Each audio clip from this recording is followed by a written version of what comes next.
Bagi Bapak Ibu yang ingin memberikan persembahan dan persepuluhan, dapat mentransfer ke rekening berikut.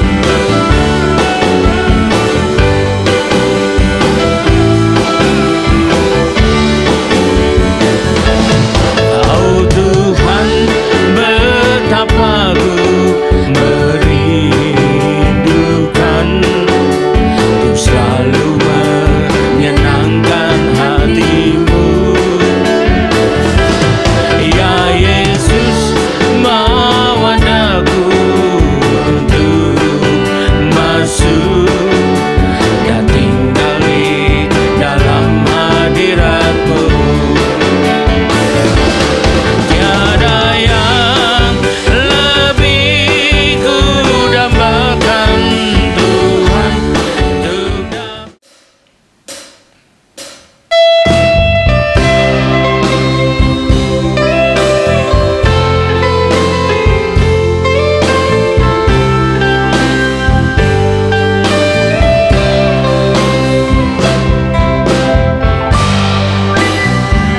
ku tundukkan kepalaku, ku lipatkan dua kakiku, bersujud di hadapan-Mu, naikkan doa permohonanku. Kau melihat Tuhan dari sorga, betapa kami menderita. Jangan biarkan kami putus asa hadapi hidup yang sengsara.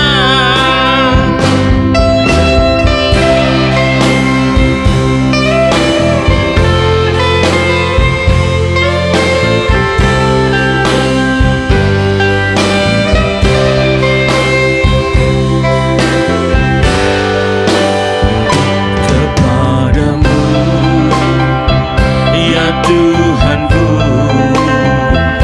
Yesus Kristus, penolongku, padamu-lah ku berharap dan mendapatkan belas kasihan-Mu.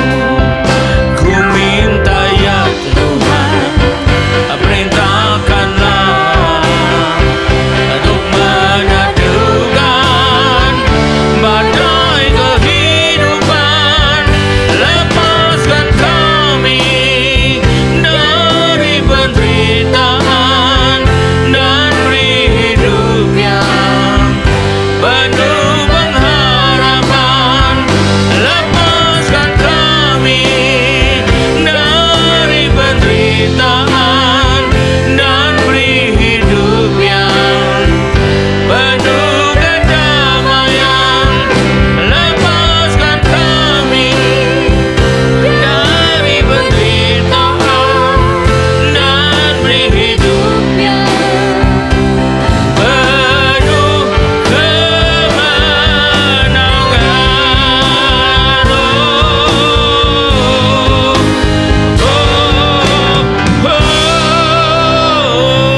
Haleluya. Shalom. Puji nama Tuhan, mari siapkan hati kita sama-sama. Malam hari ini kita akan masuk dalam pujian penyembahan. Kita akan banyak berdoa, memuji, menyembah Tuhan malam hari ini. Siapkan hati Bapak Ibu Saudara. Saya terlalu percaya bahwa penjagaan kasih karunia Tuhan berlimpah atas setiap kita. Yang setuju katakan amin. Mari kita berdoa di hadapan Tuhan. Terima kasih, kami bersyukur kalau sampai malam hari ini Tuhan berikan kasih kekuatan bagi setiap kami. Engkau Allah yang tidak pernah meninggalkan kami. Engkau Tuhan yang begitu setia bagi kami. Terima kasih Tuhan. Kami janji, kami bawa hati dan hidup kami di hadapan Tuhan. Biar ini berkenan di hadapan-Mu.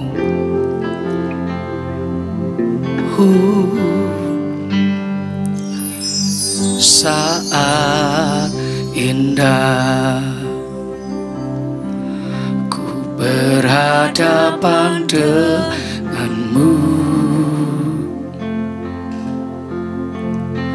memandang wajahmu, Yesus kekasih jiwaku.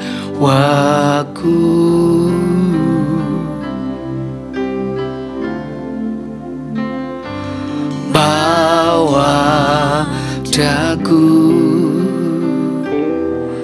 erat dalam pelukanmu, menikmati kasih dan indahnya hadiratmu. Hadiratmu Tuhan, ku rasakan kekudusan-Mu Bapa, penuhiku.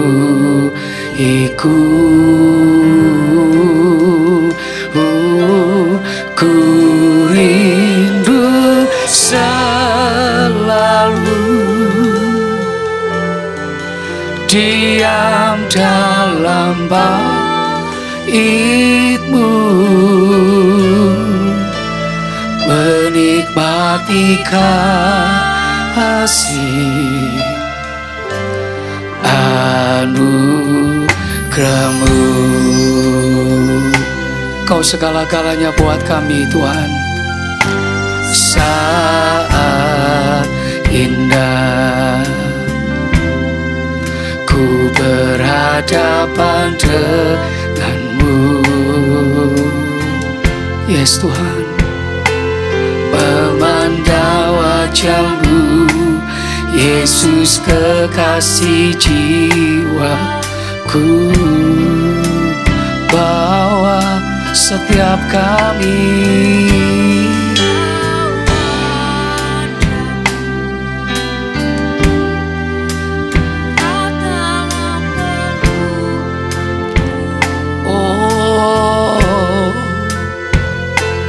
dan nikmati kasih dan indahnya hadirat-Mu.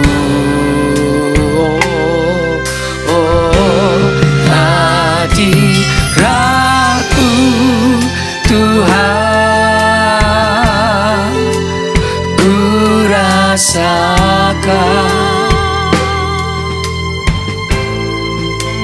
kekudusan-Mu Bapa, penuhiku.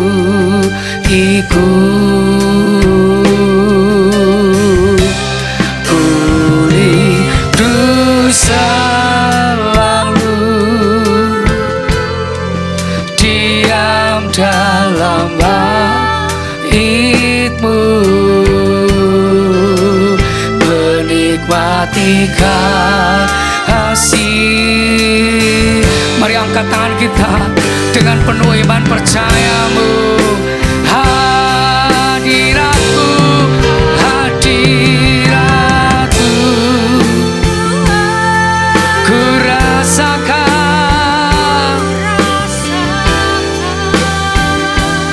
Oh,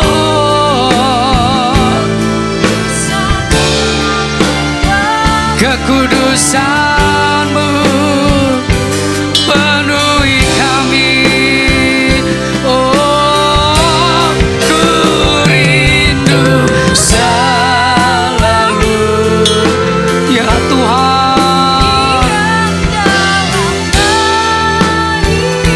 Engkau tujuan kami ada di tempat ini. Oh, anugerah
angkat belah tanganmu di hadapan Tuhan.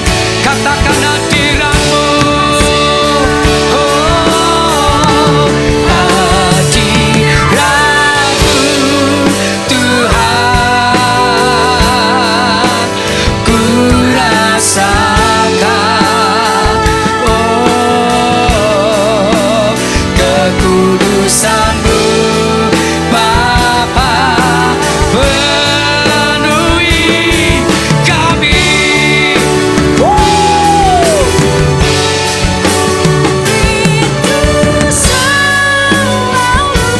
Ku rindu selalu diam dalam hadirat-Mu. Oh, menikmati kasih,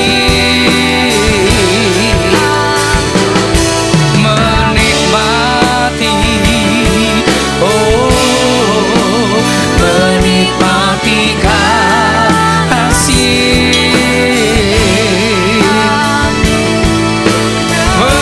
menikmati, oh, menikmati kasih hadirat-Mu.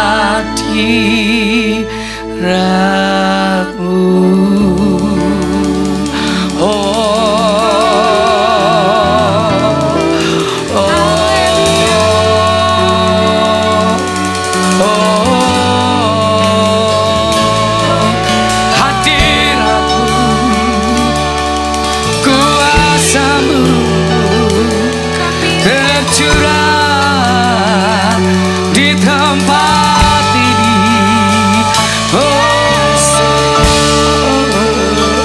Mari mulai sekali lagi angkat suaramu, menyanyi karena Kau cinta Tuhan.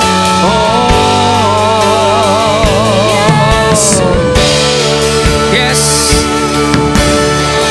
sebab roh yang ada dalam diri kami lebih besar, lebih dahsyat.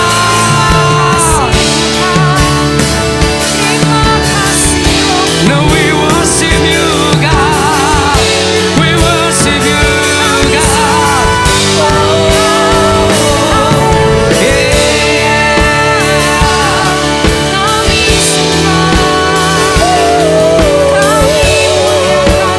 Hallelujah.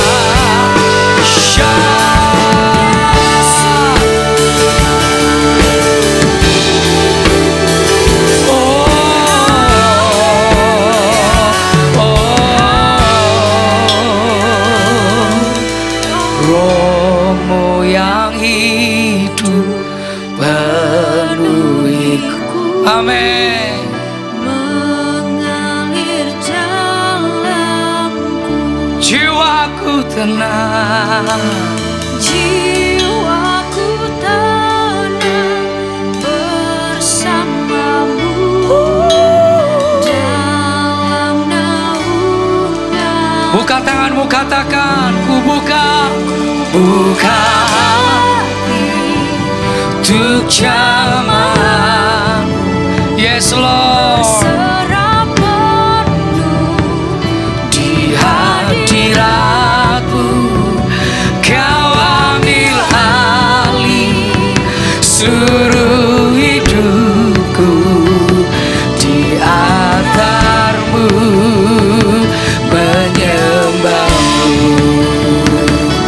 Roh-Mu yang hidup,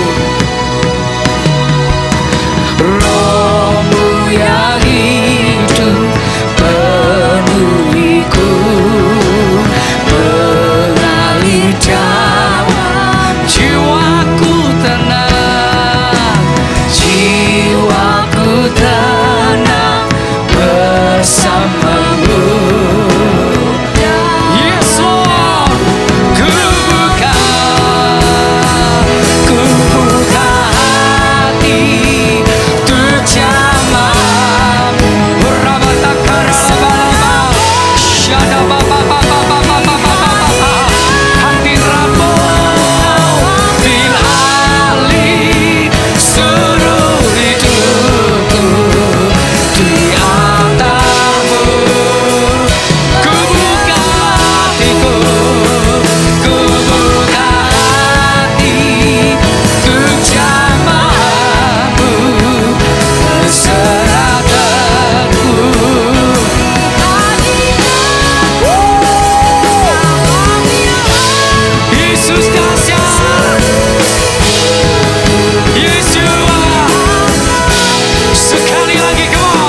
diperintahkan Tuhan. Ya Tuhan, urapilah kami dengan Roh-Mu, lengkapilah kami dengan kuasa-Mu. Engkaulah yang menyertai kami selalu untuk menangkan jiwa-jiwa bagi-Mu.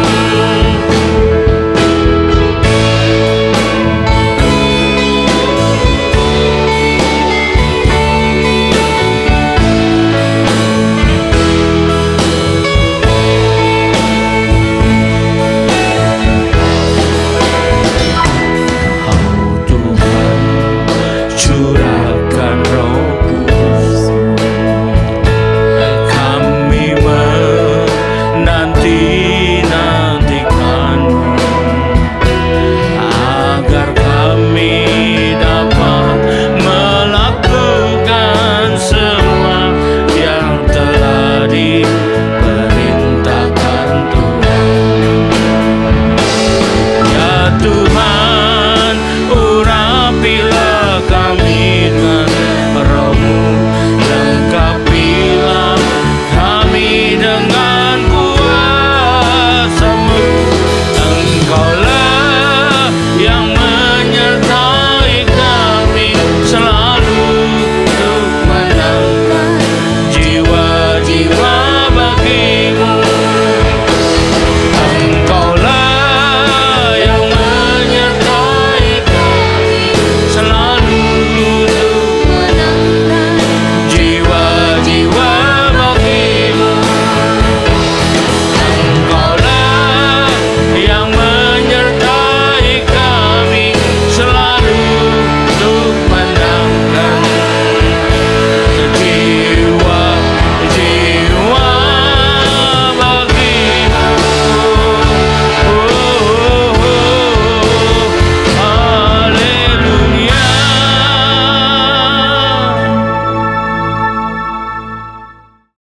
Shalom, jangan lupa saksikan ibadah online setiap hari Minggu dimulai pada pukul 7 pagi di channel YouTube dan Instagram GBI Grand Permata Niaga. Tuhan Yesus memberkati.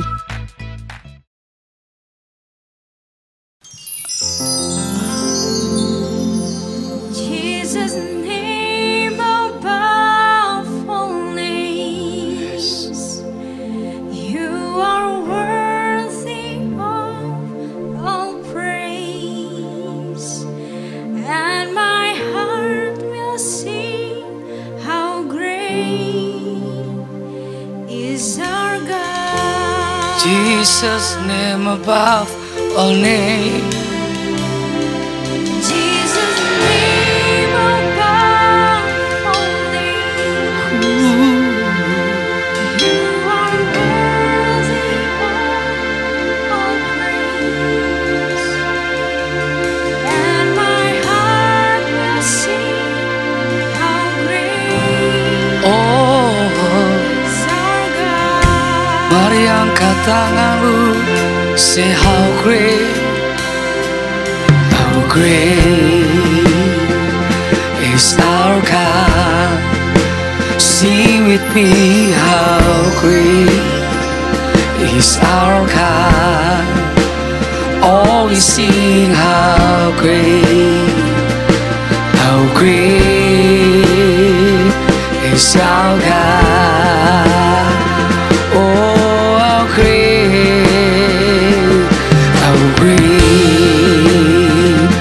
is our God. Sing with me, how great is our God. Oh, we see how great is our God. Oh, how great is our God. Sing with me, how great.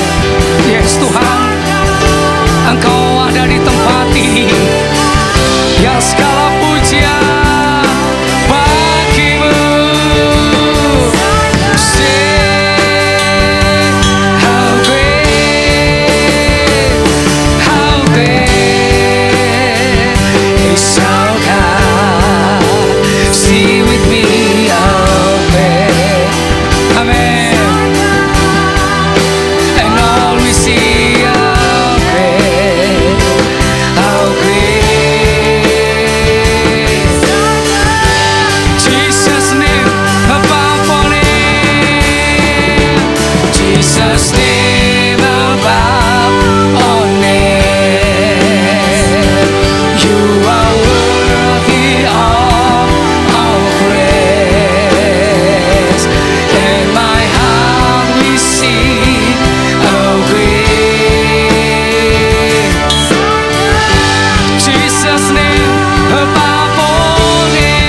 Yesus dahsyat. How great is our God. Say, how great is our God. Say with me, how great. And all we see, how great. Angkat tanganmu, katakan, nyanyi, jangan bersoraklah. Nyanyi dan bersoraklah bagi Dia pujian, kuasa bagi Raja. Gunung tunduk, laut bergelora mendengar namamu. Oh, ku bersuka atas perbuatanmu. Selamanya ku kasih Engkau Tuhan. Tiada janji seperti yang ada padamu. Kita berikan tepuk tangan yang paling dahsyat bagi Tuhan ku. Yesusku, penyelamatku, tiada yang seperti Engkau. Setiap hari ku memuji.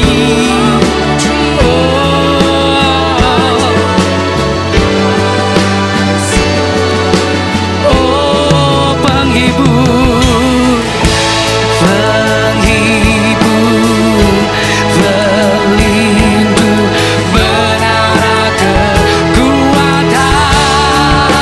Biarlah semua, yes Lord,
Shalom, saudara yang kasih Tuhan, kita berjumpa kembali. Dan bila kita mulai masuk ke firman Tuhan dan mendengarkan firman Tuhan, dan biar kita mulai dengan doa.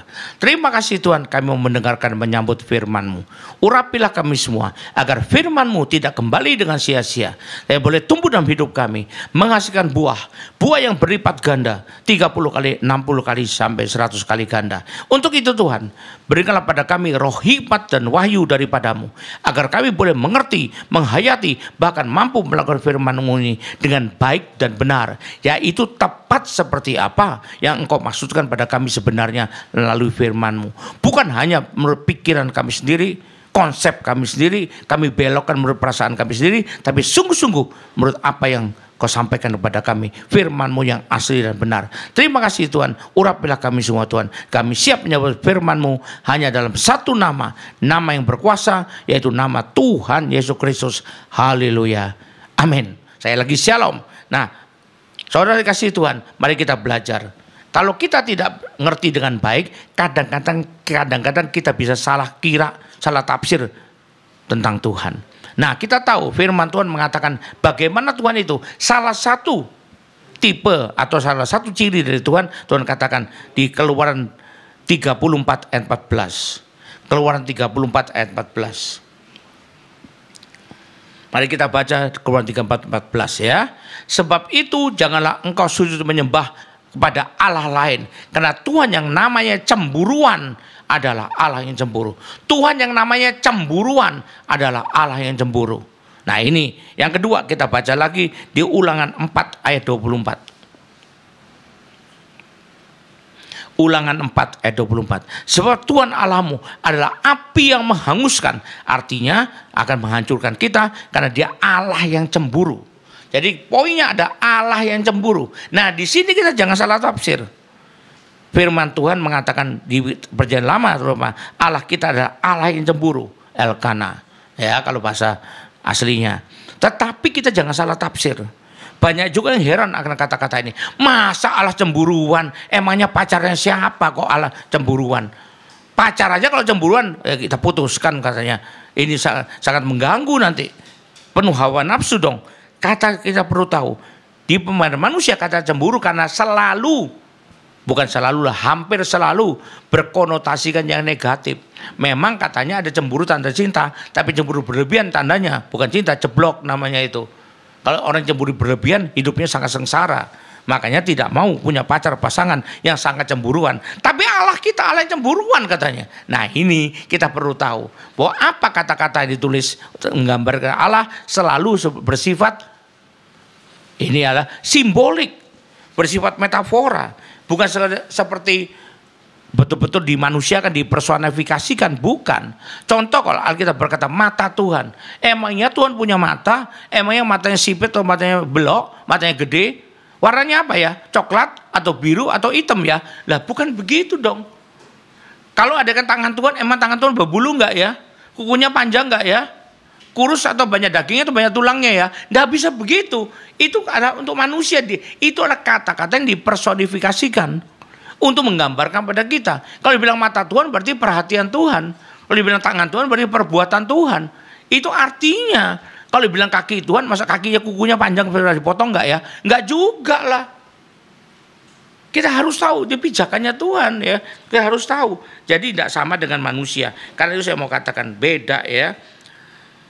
Saya teringat seorang hamba Tuhan tentang waktu menonton sebuah show televisi, ada tentang show dari seorang artis ternama di satu negara, ya.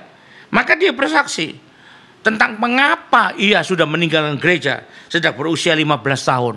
Nah, ini dia orang Kristen tapi meninggalkan gereja sejak 15 tahun. Dia mengatakan dia tidak meninggalkan Tuhan, tapi meninggalkan gereja. Kenapa? Karena kecewa dengan gereja. Kenapa bisa kecewa dengan gereja? Bukan karena nggak dapat pelayanan, tidak mendapat pelayanan yang dia harapkan. Satu kali di gereja itu dia dengar pendeta khotbah tentang ini Allah yang cemburu. Wah, langsung bergejolak hatinya. Masa Allah cemburu? Emangnya nyintai siapa? Emangnya naksir siapa? Emangnya siapa yang ngerebut pacarnya? Kok Coki cemburu? Loh. Lalu dia tanya pada gembalanya. Gembala bilang apa? Itu firman Tuhan, pokok terima saja, dosa pakai macam-macam. Wah, kecewalah dia. Lalu akhirnya dia meninggalkan gereja sampai waktu show itu. Nah, kita perlu tahu. Jadi kalau orang salah memikir, akibatnya negatif buat dia. Kalau ada lagi, saya ulang, mata Tuhan tertuju pada kita. Bukan Tuhan sedang melototi kita. Lalu mata kita tertuju pada Tuhan, saling pelotot-pelototan. Waduh, berantem nanti. Apa lu lihat gua? Kalau orang gitu kan manusia. Ini kan Tuhan, ada perhatian Tuhan pada kita. Ya, kita harus tahu. Jadi bersifat metafora kata-kata di sini. Kita harus tahu ya. Wajah Tuhan kayak apa ya? Cekung atau cembung, pipinya cabi atau enggak ya? Waduh. Ganteng apa enggak ya? Jangan dibayangkan dengan manusia, bukan. Ya. Harus tahu kita hadirat Tuhan ya. Nah, itu juga dengan frasa atau kata cemburu di sini. Jangan kita samakan sekali lagi Tuhan dengan manusia biasa. Ya, kalau dasar dari cemburunya manusia adalah lebih kepada keegoannya, egosentris atau self center untuk kepentingan dirinya, tidak mau kehilangan. Tapi cemburunya Tuhan ada berdasar lebih kepada kasihnya kepada kita, love center bahasa Inggrisnya ya. Cemburu manusia adalah umumnya takut kehilangan, takut dirugikan. Kalau cemburunya Tuhan ada takut manusia, bukan takut ya, tidak ingin manusia yang dikasihinya tidak bisa menerima apa yang terbaik yang sebetulnya sudah disediakan buat manusia itu. Ini loh, terus sudah disediakan yang terbaik buat kita. Tapi kalau kita melenceng, maka kita tidak bisa menerima. Dan itu menimbulkan cemburunya Tuhan. Beda dengan cemburunya si Badu. Karena dia pacar si Rini, jangan dengan si Bada. Bukan demikian ya. Itu bedanya. Nah, sekarang kita lihat lebih lanjut. Jadi alasan dari kecemburuan Tuhan itu adalah yang pertama, karena ia tidak mau. Yang pertama bukan itu, yang berikutnya. Karena ia tahu dan ia memahami akan kelemahan manusia, di mana manusia itu mudah untuk tidak setia, mudah terbujuk, terhasut oleh iming-iming dari si jahat. Kita lihat dulu di Matius 8 ayat 17.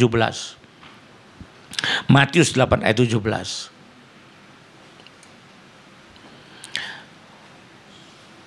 Kita lihat, hal itu terjadi supaya genaplah firman yang disampaikan oleh Nabi saya.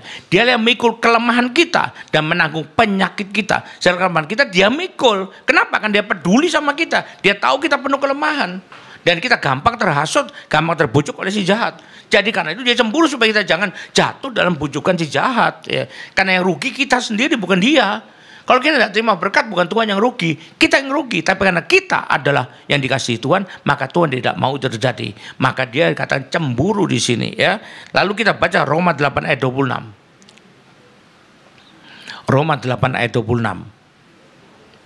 Demikian juga Roh membantu kita dalam kelemahan kita. Dalam kelemahan kita, Tuhan peduli, Tuhan bantu, Tuhan turun tangan. Tidak ingin dicampur oleh yang lain, sehingga kita lebih jatuh lagi. Kita tidak tahu bagaimana sebenarnya harus berdoa. Tapi Roh sendiri berdoa untuk kita kepada Allah dengan keluhan-keluhan yang tidak terucapkan. Tuhan sampai mau melakukan demikian.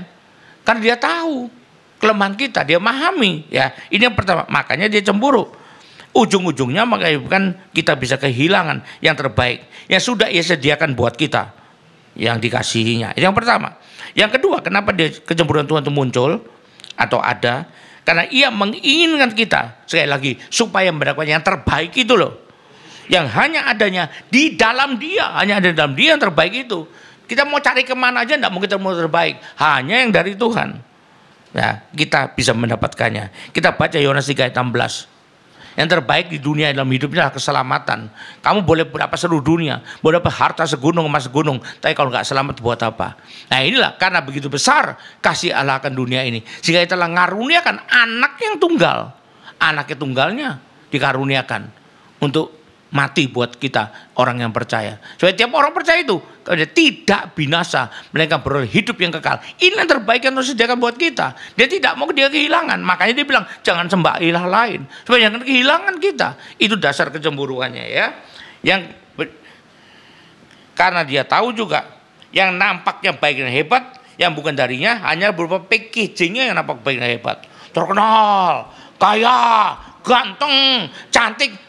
Mana ada orang ganteng seumur hidup? Tidak ada. So, umurnya 80 ya peot juga lah. Mana ada orang cantik seumur hidup? Umur 80 ya nenek peot juga. Nenek sudah tua, gigi tinggal 2 atau gigi habis semua. Gimana bisa cantik lagi? Makanya dari kekal, hanya dari Tuhan yang kekal. Keselamatan itu kekal kalau dipelihara dengan baik. Ya, kita harus tahu. Jangan bilang keselamatan kekal, biar kita bersinah, biar kita maling, biar kita bunuh, kita tetap selamat. Sekali selamat terus selamat. Itu salah itu ya. Kita harus tahu. Jadi itulah, misalnya pacaran bebas merdeka, misalnya artinya bisa melakukan apa saja, nggak pakai protokol rohani. Kita kan sering-sering sedikit-sedikit pakai kata protokol kesehatan. Saya pakai ini protokol rohani katanya. Buat sebagian orang yang kelihatannya menguntungkan, masa daripada cari yang jauh-jauh, keluar duit sama pacar aja lah katanya, yang orang yang aku sukai. Tapi ujung-ujungnya membawa celaka juga, membawa kehancuran juga. Kita harus tahu, hanya dari dialah kita benar-benar mendapatkan yang terbaik itu, dan dia tidak mau kita kehilangan itu semua. Makanya dia cemburu. Berikutnya yang ketiga, dia tidak ingin kita tertipu oleh penyamaran si jahat. Si jahat itu bukan cuma pintar nipu, pintar nyamar juga loh. Alkitab mengatakan iblis menyamar sebagai malaikat terang. Menyamar, pura-pura baik, pura-pura kudus. Ya, harus tahu. Mari kita baca 2 Korintus 11 ayat 14. 2 Korintus 11 ayat ke-14. Mari kita lihat. 2 Korintus 11 ayat ke-14. Hal itu tidak usah mengherankan. Sebab iblis pun menyamar sebagai malaikat terang. Harus tahu kita. Seakan nawarin yang baik buat kita. Tetapi sebetulnya ujung-ujungnya melakukan jahat. Ya, manusia lemah, gampang hanya dari dialah yang mengatakan yang bisa memberikan terbaik. Memang kalau film-film dulu kita lihat setan itu tampangnya serem-serem. Dulu tanduknya panjang, pakai buntut, pakai sayap, pakai apa lagi. Kalau dulu, kalau zaman sekarang enggak. Dracula aja zaman dulu mukanya serem, taringnya kelihatan. Walaupun taring belum keluar, tapi mukanya kelihatan serem tarikannya. Tapi zaman sekarang Dracula kelihatan seperti artis Korean pop gitu. Waduh, ganteng-ganteng. Kuntilanak bukan lagi jadi pocong, tapi nyamar jadi perempuan cantik. Ya ini kita harus tahu. Jadi itulah iblis itu menyamar supaya kita tertipu olehnya. Dunia menyadari demikian, maka kita harus nyadari juga. Yang keempat, ya, kenapa demikian? Karena dia cemburu, karena hanya dia yang paling mengerti dan memahami keberadaan kita. Dia paling tahu, paling memahami. Makanya dia bisa tahu kalau pikiran kita mulai goyang-goyang, maka dia cemburu di sini. Ya. Lagu kan bilang Allah mengerti, Allah peduli. Nah, Tuhan mengerti keadaan kita. Jadi makanya demikian. Kita baca 1 Tawarikh 28 ayat 9. 1 Tawarikh 28 ayat 9. Dan engkau anakku Salomo, kenalah Allahnya ayahmu dan beribadah kepadanya dengan tulus ikhlas dan rela hati. Dan Tuhan menyelidiki segala hati dan mengerti segala niat dan cita-cita. Kau sembunyikan tidak bisa. Dia tahu, jika kau mencari dia, maka ia berkenan temui olehmu. Dan jika kau meninggalkan dia, maka ia akan membuang engkau untuk selamanya. Padahal dia cinta banget sama kamu. Kenapa dibuang? Karena dia Allah yang adil. Tidak bisa tidak dia buang itu, hatinya sedih sekali. Dan tidak mau terjadi, makanya dia cemburu pada kelakuan kita. Ya, harus tahu. Camkanlah sekarang. Tuhan telah memilih engkau untuk mendirikan sebuah rumah menjadi tempat kudus. Kuatkanlah hatimu dan lakukanlah itu. Ya, kita baca ya. Lalu kita baca lagi di Mazmur 139 ayat 1 dan 2. Mazmur 139 ayat 1 dan 2. Untuk memimpin biduan, Mazmur Daud. Tuhan, engkau menyelidiki dan mengenal aku. Engkau mengetahui kalau aku duduk atau berdiri. Engkau mengerti pikiranku dari jauh. Engkau meriksa aku kalau aku berjalan dan berbaling, dan segala jalanku kau maklumi. Harus tahu. Tuhan tahu, makanya dia kadang-kadang cemburu itu. Dan dia memang Allah cemburuan. Bukan cemburu untuk kepentingan sendiri, tapi cemburu karena dia mengasihi kita. Kita harus tahu ya. Yang terakhir, karena Tuhan tidak bisa untuk tidak peduli pada keadaan kita. Biarlah kalau orang tua kadang-kadang kalau sudah jengkel sama anaknya, ya terserahlah, biar aja mau kemana-kemana, mau apa, terserahlah, nanti baru kapok dia. Tuhan tidak demikian, Tuhan tidak mau biarkan kita. Dia sangat peduli pada kita. Kita baca di kitab Matius 28 ayat 20b. Dia selalu peduli pada kita. Dia selalu perhatikan kita. Dia selalu nyertai kita. Matius 28 ayat 20 bagian B. Dan ajarlah mereka lakukan segala sesuatu yang telah kuperintahkan padamu. Nah ini bagian B-nya. Dan ketahuilah, aku menyertai kamu. tidak pernah tidak menyertai kamu, senantiasa, selalu sampai kepada akhir zaman. Jadi kalau mau belok-belok dia aku tahu, dan aku tidak mau itu, karena kamu yang rugi, maka aku cemburu. Itu firman Tuhan. Jadi apa kesimpulannya? Yang penting bagi kita adalah mengerti dengan baik apa yang dimaksud Alkitab tentang hal ini, tentang Allah yang cemburu adalah bahasa aslinya Elkana di sini. Sekali lagi, bukan ini yang bersifat cemburu yang kedagingan, tapi ini bagian dari kemuliaan Tuhan. Dan jangan merasa terbebani olehnya. Seperti seorang gadis yang batin terbebani oleh pacarnya yang sangat pencemburu sekali. Keluar rumah aja tidak boleh, sekolah aja tidak boleh ngomong dengan laki-laki lain. Ngomong sama gurunya nggak boleh, mau tanya nggak bisa. Bagaimana ini? Ya, harus tahu. Padahal pacarnya tidak bisa jamin masa depannya seperti Tuhan. Ya, makanya beda sekali. Allah itu sempurna. Nggak ada sedikit pun sisi negatif pada dirinya. Syukuri saja, mengertiin saja, dan taati saja, setia saja kepadanya. Maka kecemburuan Tuhan tidak pernah terjadi pada diri Anda yang sungguh-sungguh percaya. Akibatnya yang terbaik dari Tuhan tetap tersedia dan bakal bisa Anda terima dengan baik. Puji Tuhan, haleluya. Saya berdoa supaya kita semua ada yang tidak membangkitkan kecemburuan Tuhan karena kelakuan kita sendiri. Tuhan memberkati, haleluya, amin. Mari kita tutup ibadah ini dengan doa. Terima kasih Tuhan atas firman-Mu. Engkau perkenalkan diri-Mu kepada kami. Engkau memberikan harkat dan keberadaan kepada kami agar kami mengerti dengan baik dan tidak salah sangka kepada-Mu Tuhan, sehingga kami malah berdosa. Terima kasih ya Tuhan, urapilah kami dan biarlah kami meninggal tempat ini hanya dengan pengiringan Engkau saja. Sekarang kami mau terima berkat daripada-Mu. Mari kita terima berkat Tuhan. Angkatlah kedua tangan-Mu. Kembalilah ke aktivitas masing-masing dengan berkat terbaik dari Allah Bapa di sorga, dengan kasih karunia dan damai sejahtera dari Yesus Kristus Tuhan kita, juga dengan persekutuan, pertolongan, penghiburan, kekuatan, dan rumah dengan pengurapan yang penuh dari Roh Kudus yang menyertai kita mulai saat ini sampai sepanjang tahun ini, sampai Maranatha, bahkan sampai selama-lamanya. Yang percaya dan sudah terima berkat Tuhan ini sama-sama katakan amin. Tuhan Yesus berkati kita semua, haleluya.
sebagai persembahyan.